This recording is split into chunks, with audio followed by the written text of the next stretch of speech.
جئنا اليوم إلى مكتب السيد النائب هيثم الزهوان. نطالب السيد هيثم الزهوان برفع الغش عنا أو تصحيح دفاترنا من جديد. وناشد هيثم الزهوان بمحاولة رفع الغش. مناشدتي الأستاذ هيثم الزهوان أن يوصل صوتنا. حضورنا للأستاذ سيادة النائب هيثم الزهوان نطالب بإيصال صوتنا إلى نطلب من السيد النائب هيثم الزهوان أنه يوصل صوتنا. وحاضرين هنا حاليا ناشد السيد النائب هيثم الزهوان.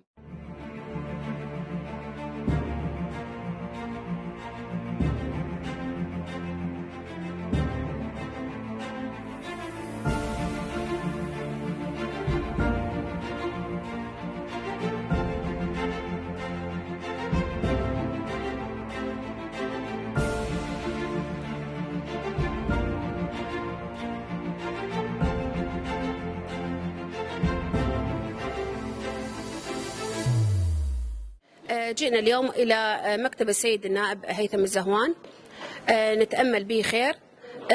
احنا ثانويات عريقة لها سمعتها، ثانويات متميزة، دخلت الامتحان الوزاري طالباتنا. أنا أتحدث لك كنموذج، راح أخذ نموذج عن 27 مدرسة في محافظة صلاح الدين، ثانوية الأمل الأهلية للبنات وثانوية النخبة الأهلية للبنين.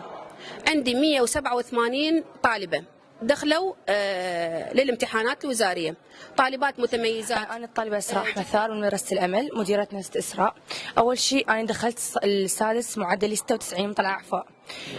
احنا كطالبات متميزات مو بس أنا، عندنا هواي نماذج من الطلاب قاعدين من مدرسة الأمل، لا نحتاج غش حتى نطلع معدلات طبية. هذا الشيء ما يستصعب علينا، كادرنا متميز يساعدنا إن نوصل طبية. توجهنا لمكتب النائب هيثم الزهوان حتى بس إنه أحد يوصل صوتنا. وناشد هيثم الزهوان بمحاولة رفع الغش وإيجاد حل لكل الطلبة المظلومين في محافظة صلاح الدين على مستوى صلاح الدين، أكثر من 27 مدرسة. حضورنا للأستاذ سيادة النائب هيثم الزهوان نطالب بإيصال صوتنا إلى وزير التربية والجهات المختصة ولا رئيس الوزراء محمد شياع السوداني برفع الغش وإظهار درجاتنا الأصلية. نطلب من السيد النائب هيثم الزهوان أنه يوصل صوتنا إلى دولة رئيس الوزراء ووزير التربية المحترمين، أنه يرفع الغش عن مدارسنا، لأن إحنا ناس انظلمت يعني على مستوى صلاح الدين كله. احنا مطلبنا انه يرفع الغش من عندنا ويرجعون درجاتنا الاصليه والحقيقيه.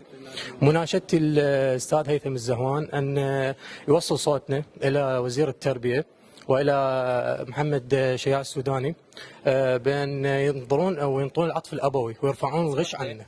من جميع المدارس جانا غش، هل كان السبب انه تشابه حل او اي شيء؟ واحنا كنا مدرسين عريقين ومدرسين على مستوى المحافظة وكلها تشهد لهم. نطالب السيد هيثم الزهوان برفع الغش عنا أو تصحيح دفاترنا من جديد، لأن نحن لم نغش ولم يجينا أي شيء، وكانت عندنا مشرفين ومراقبين واقفين علينا، ولجان كانت تجينا من الوزارة كل امتحان. تفاجئنا احنا اكو هواي طالبات متميزات ومتفوقات ودرجات الرابع والخامس موجوده، ومن الاول متوسط احنا متفوقات وعندنا شهادات تقديريه. من طلعت النتائج تفاجئنا انه نسبه كبيره من الطالبات طالعين غش. النائب الاستاذ هيثم الزهوان احنا متاملين به خير، وان شاء الله نطلع من هنا مجبورين الخاطر. وانصدمنا بالنتيجه غش. وحاضرين هنا حاليا ناشد السيد النائب هيثم الزهوان ان يرفع الطلب الى سيد وزير التربيه.